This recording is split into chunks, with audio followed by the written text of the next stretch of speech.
Happy Thursday. Whew. Give me a second. I need to get this all situated here because I'm on fire out here. Literally, it is hot, hot, hot. I didn't even check the temperature before I came here and went live. Hi, I am Mary from Mary's Heirloom Seeds, and welcome to another live chat here on our YouTube channel. I'm going to try, the lighting's a little funky for me right now, and it keeps going in and out, and I apologize for that. I might actually have to scoot in a little bit, because that's going to be frustrating and annoying and not great for the video. I've got lots of awesomeness to share with you today, but first I have to get situated. We're going to talk about preparing potatoes. So last night, if you're on my, if you signed up for our email list, which I talk about that often, and as well as the comprehensive planting guide, I promise I was prepared today, but this lighting just is crazy. So I usually go live in my garden, but it's hot. Everything's wilting. I'm wilting. So I needed to kind of take a little bit of a break from the heat and the sun. So I'm going to share with you about seed potatoes today on my covered patio. So hopefully I don't die of heat stroke here. So a couple things. I mentioned in our last video, hey Mary, thanks for joining us. I mentioned in my last video, also, I was totally prepared and I forgot my notes inside. So winging it. I know what I'm talking about, so it's not that difficult. It just having it typed out keeps me on track. Hey David, thanks for joining us from Patriot Rabbitry. So last night I sent out an email and it was discussing preparing your seed potatoes and a little bit of fall planting information. What I forgot to include was the specific information about when to plant. I discussed it in my last video and I shared a link to our live chats, but I didn't put it in the email and I apologize if that confused you. So before I get into the meat and potatoes of our potato talk, I want to clarify that, and I will be sending out a clarification email tonight. Now, if you are planting fall seed potatoes, this is part of your prepping potatoes. Fall seed potatoes, you're going to take your first frost date. That is your fall frost date. And you're going to count back 90 to 120 days, and that is the date that you should be planting your seed potatoes. Now, if you plan on chitting your seed potatoes, it sounds like a fancy word. It's really not. It's literally the act of sprouting your seed potatoes. So if you're going to chit your seed potatoes, you want to do that 3 to 4, maybe even 6 weeks prior to planting. So if you have enough time, you're looking at 120 days plus, you have time to plant. For those of us in Texas, East Texas, it is hot. So I'm under a covered patio today, and I hope you don't mind. The light is kind of going in and out in the back, but I really needed a little bit of a break from the heat today. I overdid it yesterday, so I need a little bit of cooler temperature here and not in the sun. So let's go with preparing your seed potatoes. So you ordered your seed potatoes from Mary's Heirloom Seeds, and somebody says, well, what's the difference between seed potatoes? Seed potatoes are typically disease-free certified seed potatoes. That means the soil and the potato has been tested before it's been sent out to home gardeners. And it also hasn't been treated. Oftentimes, store-bought potatoes are treated with something that inhibits the growth of sprouts. So this is one of the seed potatoes that we're shipping out to customers.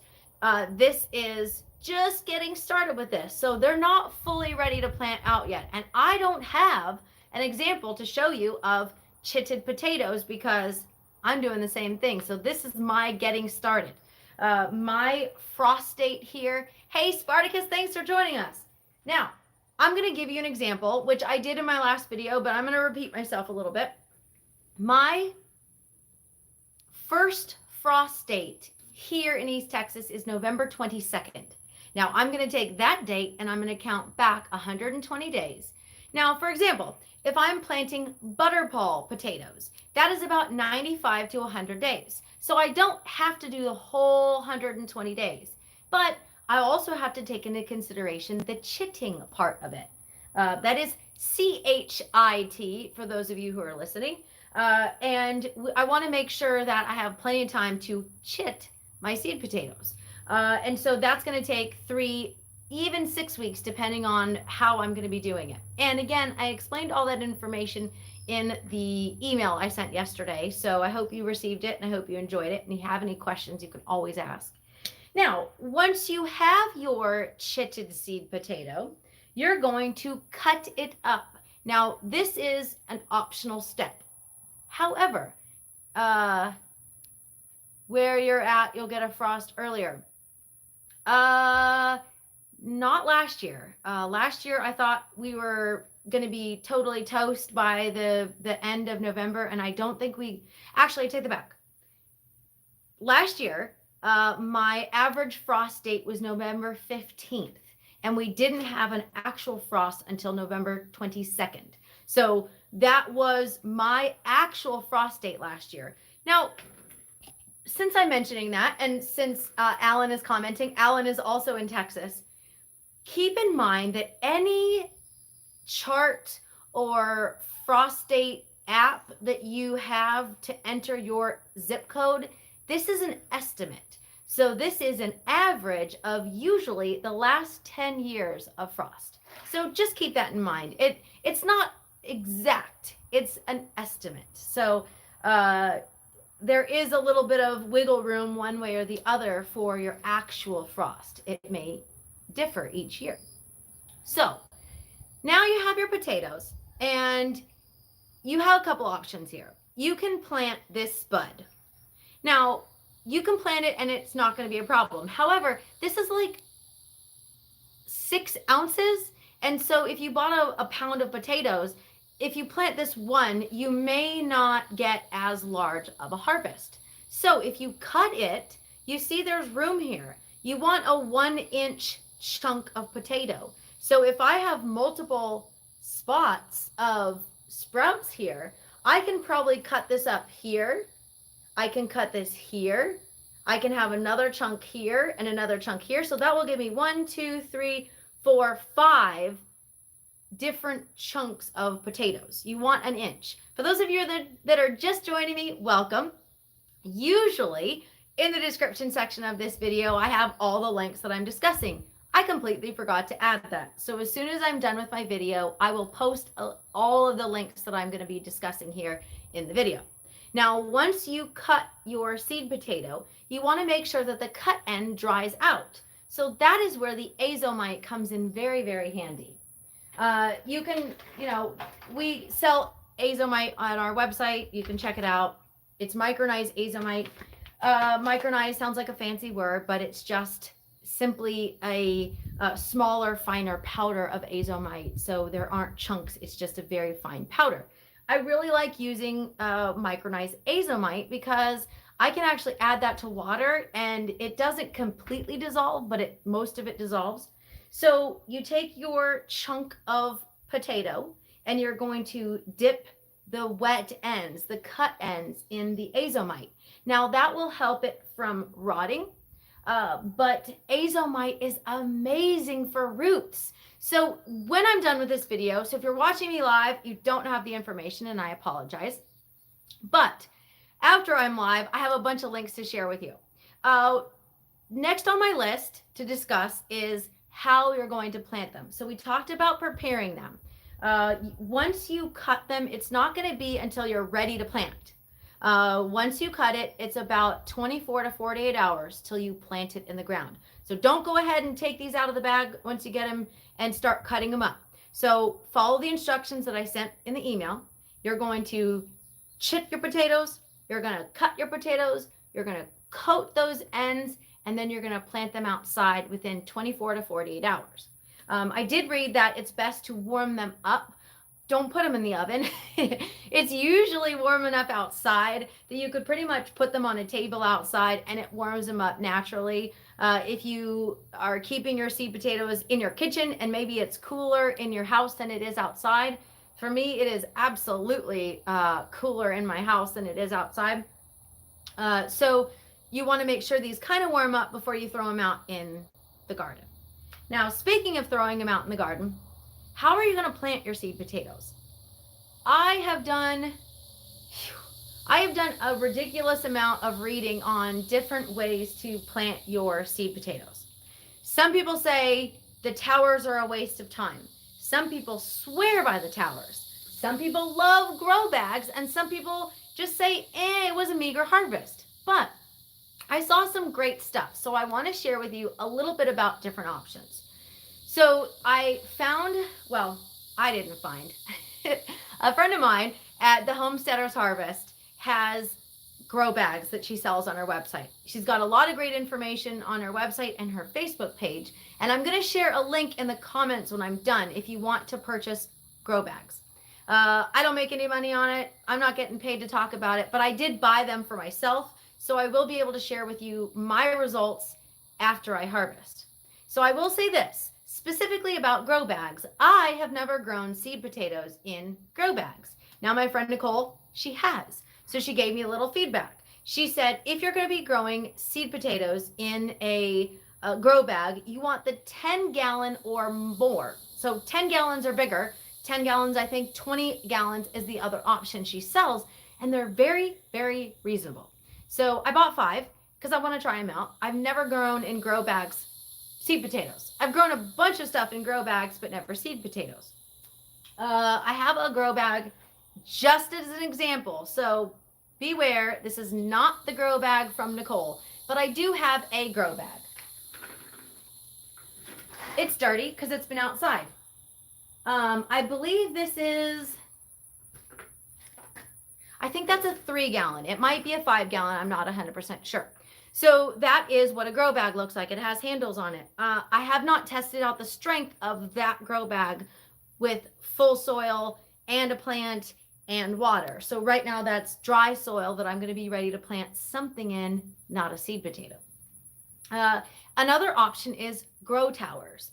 So here's where I found a website. Thing is, anybody can create a website and tell you what works and what doesn't work, and they may not have tried it themselves, so who knows what it is. And I'm going to try it all different kinds of ways.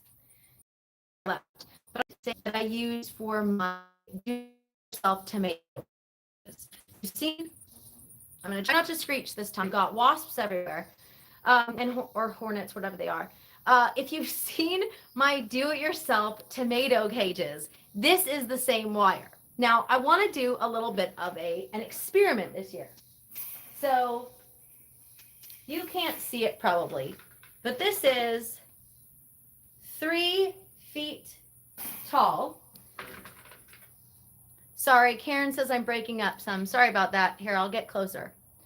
All right, so I'm using 3-foot tall wire, and I always wear my gloves because it's super crazy, very pixely. All right. Sorry guys, I'm gonna try and see me now.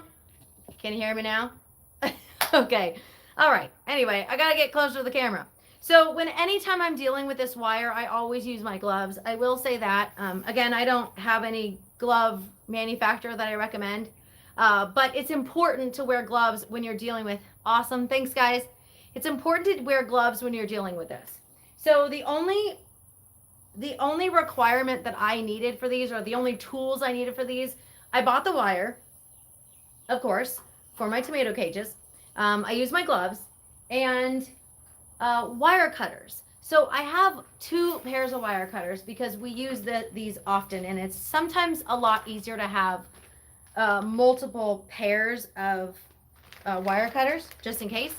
And electrical ties or zip ties. Some of you call them cable ties, zip ties, electrical ties, whatever.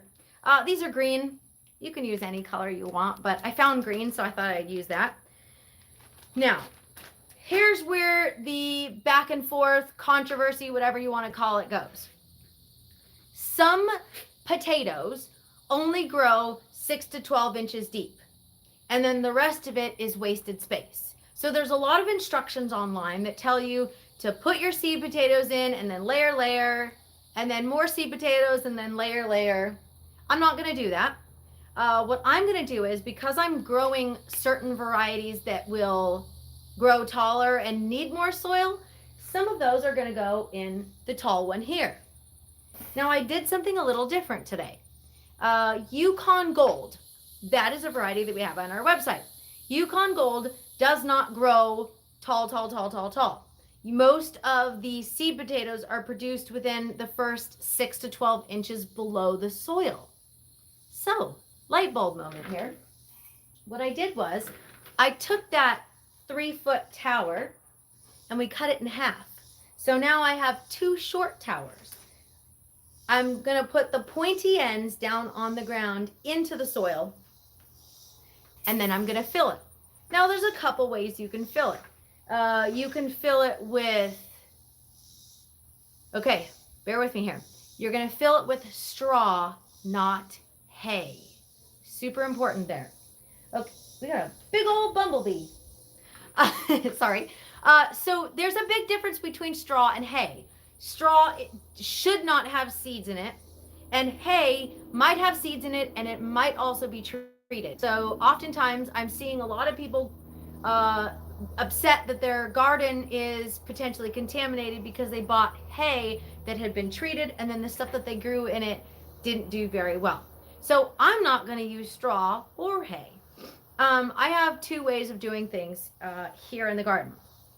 The first way I'm going to do it is I'm going to cut cardboard and I'm going to put it down inside and wrap it around the inside. Now, I wanted to show you the actual potato tower that I built, but it's way out that way. I don't get good reception there. Ooh, sorry about that. At least I didn't scream this time, right? I got giant wasps and hornets all over the place. Hey, Linda. Anyway, so I'm going to take, where's my shorty? I'm going to take this tower. I'm going to fill the inside with cardboard. That way it isn't porous. And then I'm going to dump my dead leaves, my compost, my container garden soil, all the way into it. And then I'm going to plant my seed potatoes right in. I'm not going to have layers of seed potatoes in here. I'm just going to plant specifically for Yukon Golds because they're only going to produce in a smaller area. So from there, I'm going to leave a little bit of space. That way, when it does start to produce, I can add a little soil to mound it up. That way my seed potatoes don't get exposed to the sun. I think it's called greening when they are exposed and they're not covered in soil. And I'm going to keep this well watered. I'm going to keep this well fertilized. You don't want a high nitrogen fertilizer. You want a higher phosphorus fertilizer or general soil amendment. And then you want a little bit of azomite when you plant it. Azomite is amazing for root growth. It does wonders for plants. It is trace minerals that are essential to plant growth, so it's definitely a plus for seed potatoes. Now, the other way to plant it is in the ground. You can plant rows, which are the easiest way to grow seed potatoes. You can grow it in raised beds. If your raised beds are 12 inches tall or more, it is a fantastic place to grow seed potatoes. The one thing I liked about the towers and the grow bags is I don't have to search for my potatoes. If you grow in ground, you're going to have to dig up your potatoes. If you grow it in a raised bed, you're going to have to dig up your potatoes. But by using a tower or a grow bag, I can simply snip these electrical ties off, cable ties, whatever you want to call them. I snip them off, I open it up, and boom, there's all my potatoes. Grow bag, same thing. I don't even have to cut it. I could literally take that grow bag and dump it on its side and empty it out, and I don't have to search for anything. So I think that's the benefit for me, is the towers and the grow bags just seem easier. So for those of you who haven't seen it or you're just joining me. If you're interested in grow bags, I will share a link in the comments as soon as I'm done with this. Nicole at the Homesteader's Harvest has all sorts of sizes of grow bags, I think starting at 3 gallons and then up to 20. And for seed potatoes in particular, the 10-pound and the 20-pound are best. So that is my preparing potatoes. You're prepping your potatoes. We're going to start by chitting them. Then we're going to give them a little dusting of some azomite. We're going to plant them in our towers and our grow bags. Like I said, I did order grow bags from Nicole. So if you follow me on social media, if you follow me on our emails, I will be updating those so that you see my progress as well. And then fall planting. So I mentioned fall planting last week, and I'm going to mention it again briefly tonight. Fall planting, again, partly because we're talking about fall potatoes. For your fall planting, you're going to, again, now that you've already found your first frost date for fall, now you know what you can plant and when you can plant. You're going to count back 90 days, you're going to count back 60 days, and you're going to count back 30 days. And each one of those is a different set of things to plant along the time. Beverly Bartlett says, what type of soil do we use if we do not have compost, etc.? I'm going to use grow bags as I live in an apartment. So if you want to find container garden soil. I don't have a specific brand that I recommend. But I will say that I look for, me personally, I look for something that is organic. I look for something that doesn't have added nutrients in it. And you can buy compost. So you can buy compost in a bag. You can buy fertilizer, or not fertilizer, but you can buy manure in a bag, like cow manure or something. If you have somebody local, that's easy as well. And there are options for bagged soil out there. Again, I don't have a recommendation specifically. What I normally do is I use compost. If I don't already have it that I'm making, I purchase it from a local distributor who they make it and they deliver a dump truck full for me. But again, you can find a local source for yourself.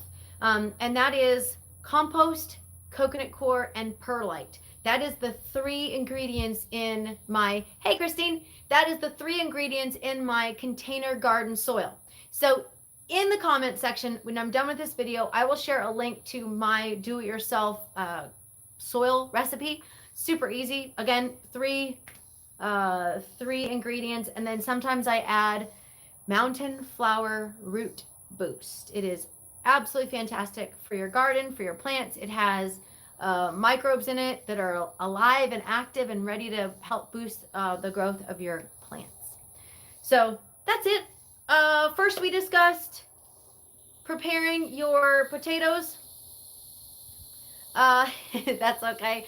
We discussed preparing your seed potatoes. We discussed fall planting. We discussed when to start preparing your seed potatoes. If you haven't already, please hit that thumbs up and like our video and subscribe if you haven't already. As I said, it isn't there right now, but as soon as I'm done with my live video, I will include in the description section of this video a link to our comprehensive planting guide, our potato information. I'll also link for Nicole's grow bags that I purchased. And I'll give you my honest review as soon as I'm done actually using them. But like I said, I have used grow bags in the past, and I have enjoyed using the grow bags. They're very, very easy. And if you live in an apartment, like Beverly mentioned, or if you live in an area like I do that has gophers, sometimes you have to improvise and figure something else out that will work better for your garden instead of planting them in the ground. But for those of you that don't have gophers, ooh, you guys are doing awesome. You've got in-ground space to grow, and you don't have to worry about those things eating up your roots. Alrighty, that's it. I'm thoroughly baked outside, so I'm going to go inside and enjoy a little bit of a cooler air and get myself some hibiscus tea maybe to rehydrate. So I'm Mary at Mary's Heirloom Seeds signing off. If you have any questions, please send an email to mary@marysheirloomseeds.com. I do try to answer as quickly as possible. I can't always answer immediately. Sometimes I'm out in the gardens, sometimes I'm out in the seed shop, and I do try to work as efficiently as possible. Alrighty, everybody. I'm Mary and Mary's Heirloom Seeds signing off, and happy planting.